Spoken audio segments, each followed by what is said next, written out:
Isang mapagpalang araw po sa ating lahat. Tayo po ngayon ay papunta sa Recto Divisoria upang sipatin ang police visibility paulatag ng kapulisan sa nasabing lugar, partikular na sa nasasakupan ng Dagupan Outpost MPD Station 2. Ito ay alinsunod sa direktiba ni MPD Director Police Brigadier General Andre Perez Dizon sa pinaigting na pagbabantay seguridad ngayong bare months. Atin din pong napag-alaman na mas mahigpit ang instruction ni MPD Chief Police Brigadier General Dizon sa mga Police Maynila, partikular na sa pagbabantay seguridad sa iba't ibang lansangan, lalong-lalo na tuwing rush hour. So, samahan niyo po kami, tara at ating sipatin ang latag ng pulisya sa Recto Divisoria. Ang aming pag-iikot dito sa nasabing lugar ay walang abiso sa pamunuan ng MPD Station 2, pasintabi lamang po.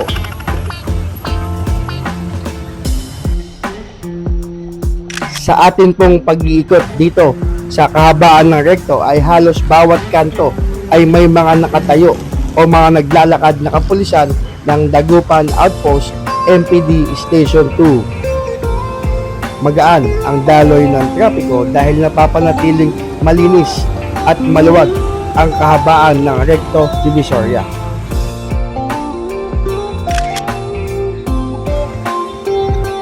Maging ang pilahan ng jeep sa kanto ng Wanluna Recto ay organisado. So, susubukan po natin kapanayamin ang ilang mga kapulisan dito sa nasabing lugar. Ano po ba ang instruction sa kapulisan dito sa Divisoria coming from our District Director, Police Brigadier General Dizon? Ang instruction sa amin is common police visibility, foot patrol, mobile patrol, meron din kaming bike patrol na umiikot at rumoronda rito sa Divisoria dahil lalong-lalo na ngayon, December na, bare months.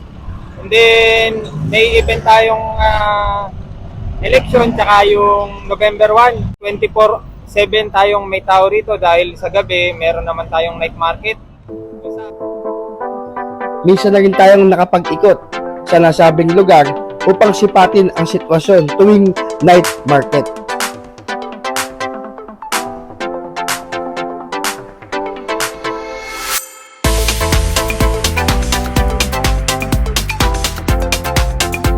Dagsari ng tao rito na namimili.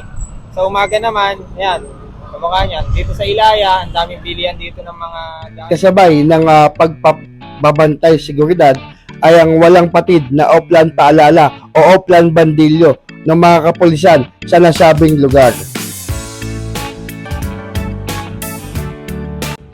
Ang hapon po sa lahat. Muli po, ang paalala po mula po sa kapulisan ng Manila Police District sa pamumuno po ng aming District Director, Police Brigadier General Andre Perez Dizon, na nagpapaalalang pakiingatan po natin ang ating mga mahalagang gamit tulad ng wallet, cellphone at bag. Kung ay mayroong mga mahalagang gamit, ilagay po natin sa unahan at hawakan pong maigi po. Laging magmasid sa paligid sa lahat po ng ating nakakasabayan sa paglalakad, sa pamimili o kahit sa pagsakay sa pambasahirang sasakyan. Paalala rin po sa pagpunta po sa pampagulong lugar, pakiingatan din po ang ating mga anak, hawakan po silang maigi. Kung maaari po, bigyan po sila ng mga naintag, nakasaad po ang inyong address, pangalan at contact number. Upang kahit kayo po ay maghiwalay, meron po tayong tatawagan. Muli po, mag-iingat po tayo at maraming salamat po. Magandang hapon po sa lahat. Although binadagsa po pero maluwag po ang kalsada. Maluwag.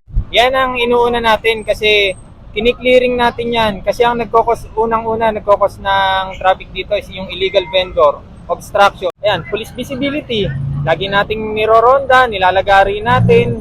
Minsan may nagpapasaway, may nahuhuli tayo, winawarningan, pero pagka umulit sila, talagang inuhuli na, dinadala natin sa DPS yung mga gamit nila. Maliban sa constant police visibility at clearing operation, ay palagian ding nagpapaalala ang mga kapulisan para sa mga vendors upang mapanatili ang kalinisan sa nasabing lugar. Dahil po sa mga nagtitinda po, kung maaari po, yung pong kapaligiran po natin, panatilihin po natin malinis po. Para po maganda tignan at kaya po sa lahat po ng mga nagpapagta rito na namimili. Paalala muli, lagi nyo linisin ang inyong paligid po. Kung meron kayong mga sako, plastic na pwedeng paglagyan po ng mga basura, ilagay nyo na po doon para maayos po tignan ang ating mga kalat at hindi po marumi ang ating kapaligiran. Paalala vendors, maglinis sa tapat ninyo. Maraming salamat po. Sir, kamusta po ba yung samahan ng police sa mga vendors dito?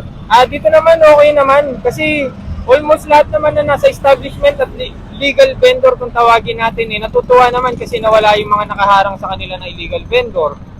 Tapos yung iba kumuha na ng kanya-kanilang pwesto, sumuko na. Kumbaga yung mga nag-i-sniper dati, kumuha na talaga sila ng pwesto nilang sarili rito which is regulated. Kumbaga pinapayagan ng gobyerno, ng city government ng Maynila. Dahil sa masigasig na pagbabantay seguridad at palagiang clearing operation ng MPD Dagupan Outpost Station 2 ay napapanatili ang maayos at sistemadong pagtitinda ng ating mga kababayang vendors sa nasasakupan ng Dagupan Outpost. Ang resulta ng genuine police visibility at magandang ugnayan ng kapulisan at mga manininda sa nasabing lugar ay bumaba ang datos ng kriminalidad sa area of responsibility ng MPD Station 2, partikular na ng Dagupan Outpost. Yung illegal vendor, obstruction, yun ang hindi natin pinapayagan, inaagapan natin dito hanggat maaari upang hindi na sumikip yung daloy ng trapiko. At the same time, yung crime rate natin, wala talaga. Kasi pagka masikip, maraming tao, siksikan, dun kasi nag-i-start yung crime rate natin tumaas. Doon nagkakaroon ng opportunity yung mga mandurukot, mga snatcher, kung saan natanggal na natin.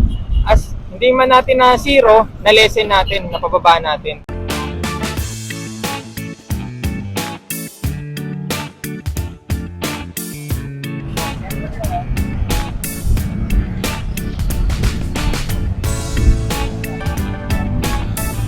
Dito po sa area natin, lagi po siyang visible.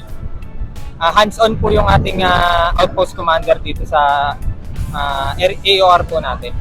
Ang Manila Police District, Station 2 natin, sa pamumuno ng aming station commander na si Police Lieutenant Colonel Wilson Raga Villaruel, at sa pamumuno rin siyempre ng ating outpost commander na si Police Senior Master Sergeant Gerardo Tobera. Handa po tayo dito. Sa katunayan po, dinagdagan tayo ng ating ng tao ng ating butihing district director na si Police Brigadier General Andre Perez Dizon. Magbababa po siya ng additional na tao. Where meron na po tayong additional na tao rito na augment, dadagdagan pa ulit po tayo dahil sa inaasahang pagdagsa ng tao ng Bermans ngayon. Ang tropa dito sa Dagupan, baka mayroong mensahe para kay JD. Support sa inyo. Ang masasabi ko lang po sa aming district director, sir, maraming salamat po dahil binibigyan nyo kami ng suporta rito, full support.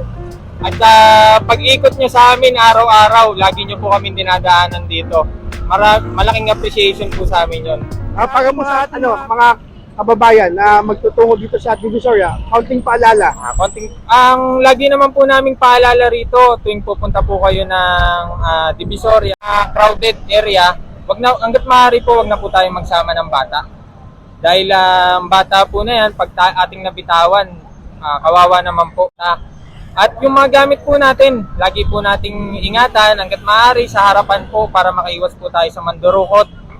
At kung may kakausap po sa inyo na hihingi ng tulong, hanggat maaari po, ignore na lang po natin kung hindi po natin siya kakilala. Baka po mamaya kasi budol-budol na po. Yan po ang karamihan ng nabomodus po rito sa area namin.